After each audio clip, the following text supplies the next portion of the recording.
દિવાળીમાં મીઠાઈ અને તળેલું ખાઈ ખાઈને કંટાળી ગયા હોઈએ તો તેના માટે આજે હું લઈને આવી છું સુરતી ઈદડાની રેસિપી.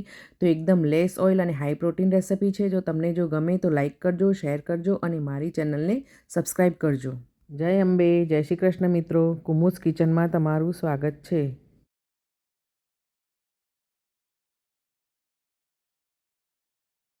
ચાલો રેસીપી સ્ટાર્ટ કરીએ. તો અહીંયા મેં 3 કપ જેટલા ચોખા અને 1 કપ જેટલી અડદની દાળ લીધેલી છે. તેને સારી રીતે ધોઈ અને 6 થી 7 કલાક માટે આપણે પલાળી દેવાની છે. અહીંયા ચોખા તમે બાસમતી સિવાયના કોઈપણ પ્રકારના લઈ શકો છો. તો તમે જોઈ શકો છો કે 6 થી 7 કલાક પછી આપણી દાળ અને ચોખા સારી રીતે પલળી ગયા છે. દાળ ચોખામાંથી આપણે પાણીને નિતારી લેવાનું છે અને એ પાણીને આપણે સાઈડ પર મૂકી દઈશું. અને આ દાળ ચોખામાં 1.5 કપ જેટલું ખાટું દહીં એડ કરી અને આપણે તેને ગ્રાઇન્ડ કરી લઈશું. અને ગ્રાઇન્ડ કરવા માટે આપણે પાણીની જરૂર પડે તો આપણે જે પાણી આપણે સાઈડ પર મૂકી છે તેનો યુઝ કરીશું અને તેનું આવું બેટર તૈયાર કરીશું. તો અહીંયા ઈદડાનું બેટર આપણે ગ્રાઇન્ડ કરી લીધું છે. હવે તેને ઢાંકીને 6 થી 7 કલાક માટે આથો માટે મૂકી દઈશું. તો 6 થી 7 કલાક થઈ ગયા છે અને તમે જોઈ શકો છો કે આપણો આથો એકદમ સરસ આવી ગયો છે.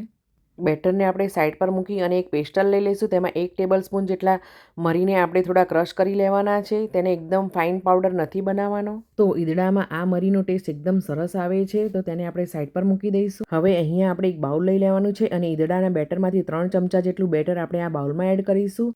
આ બેટરમાં હવે આપણે તેલ, ક્રશ કરેલા લીલા મરચાં, 2 થી 3 ટેબલ સ્પૂન જેટલું પાણી અને સ્વાદ પ્રમાણે મીઠું એડ કરીશું અને બધી જ વસ્તુને સારી રીતે મિક્સ કરી લઈશું. તો ઈદડાના આ બેટરને આપણે 1 થી 2 મિનિટ માટે સારી રીતે મિક્સ કરી લેવાનું છે અને તમે જોઈ શકો છો કે આપણું બેટર એકદમ પરફેક્ટ તૈયાર થઈ ગયું છે. તો ફ્રેન્ડ્સ, અહીંયા તમને યાદ કરાવી દઉં કે તમે જો મારી ચેનલને સબસ્ક્રાઈબ ન કરી હોય તો સબસ્ક્રાઈબ કરી દેજો અને ફેસબુક અને ઇન્સ્ટાગ્રામના પેજ ઉપર મને ચોક્કસથી ફોલો કરજો. હવે ઈદડાને આપણે સ્ટીમ કરી લઈશું. તો સ્ટીમરમાં મેં પાણીને ગરમ થવા માટે મૂકી દીધું છે અને એક પ્લેટ લઈ લઈશું. તેને આપણે તેલથી ગ્રીસ કરી લઈશું અને તેને સાઈડ પર મૂકી દઈશું. હવે આપણે બેટરમાં 1 ટીસ્પૂન જેટલો ઈનો એડ કરીશું અને 1 ટીસ્પૂન જેટલું લેમન જ્યુસ એડ કરી અને તેને એક જ ડાયરેક્શનમાં સારી રીતે મિક્સ કરી લઈશું. જો તમારી પાસે ઈનો ન હોય તો તમે ½ ટીસ્પૂન જેટલા બેકિંગ સોડાનો યુઝ કરી શકો છો. હવે તૈયાર થયેલા ઈદડાના આ બેટરને આપણે ગ્રીસ કરેલી થાળીમાં પોર કરી દઈશું અને તેના ઉપર આપણે જે મરી વાટીને રાખેલા હતા તે સ્પ્રિંકલ કરી દઈશું અને થાળીને આપણે સ્ટીમરમાં સ્ટીમ કરવા મૂકી દઈશું. અહીંયા ઈદડાને આપણે 12 થી 15 મિનિટ માટે સ્ટીમ થવા માટે મૂકી દઈશું અને આ ઈદડાને આપણે હાઈ ફ્લેમ ઉપર જ સ્ટીમ કરવાના છે. તો ઈદડા જ્યાં સુધી સ્ટીમ થાય છે ત્યાં સુધી આપણે એક ચટણી તૈયાર કરી દઈશું. તો અહીંયા આપણે ચટણી બનાવવા માટે કોથમીર, ફુદીનો, મીઠા લીમડાના પાન, મરચું, લસણ, જીરું, સ્વાદ પ્રમાણે મીઠું, થોડી શુગર અને 2 ટેબલ સ્પૂન જેટલું પાણી અને અહીંયા મારી પાસે જે કાચી કેરી થોડી પડી હતી એ પણ મેં 2 ટેબલ સ્પૂન જેટલી એડ કરી છે. તો કાચી કેરી એડ કરવાથી આ ચટણીનો ટેસ્ટ થોડો ટેંગી આવે છે.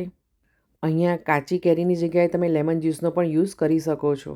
તો લગભગ 15 મિનિટ જેવું થઈ ગયું છે અને તમે જોઈ શકો છો કે આપણા ઈદડા સારી રીતે કૂક થઈ ગયા છે.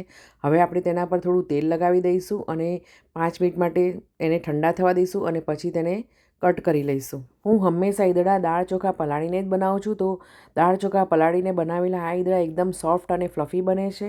તો તમે જોઈ શકો છો કે આપણા ઈદડા કેવા એકદમ જાળીદાર અને એકદમ સોફ્ટ બન્યા છે. તો જોતાં જ ખાવાનું મન થઈ જાય તેવા ઈદડા તમે ઘરે ચોક્કસથી ટ્રાય કરજો. તો આ ઈદડા લેસ ઓઇલ અને હાઈ પ્રોટીન રેસિપી છે. તો તમે બાળકોના લંચ બોક્સમાં કે સવારે બ્રેકફાસ્ટમાં ખાઈ શકો છો. તો તમે ચોક્કસથી ટ્રાય કરજો.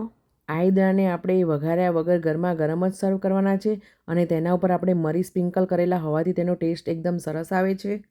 અહીંયા ગરમા ગરમ ઈદડાને મેં બનાવેલી ચટણી અને સિંગતેલ સાથે સર્વ કર્યા છે. ફ્રેન્ડ્સ, ઈદડા બનાવવાની બધી જ ઇન્ગ્રીડિયન્ટ્સનું મેજરમેન્ટ મેં મારા આ વિડીયોમાં આપેલું છે. તો ફ્રેન્ડ્સ, તમને જો મારા આ ઈદડાની રેસિપી ગમી હોય તો લાઈક કરજો, શેર કરજો અને મારી ચેનલને સબસ્ક્રાઈબ કરજો. ફ્રેન્ડ્સ, તમે મને ફેસબુક, ઇન્સ્ટાગ્રામ, યુટ્યુબ અને ટિકટોક ઉપર પણ ફોલો કરી શકો છો. તો તમે મને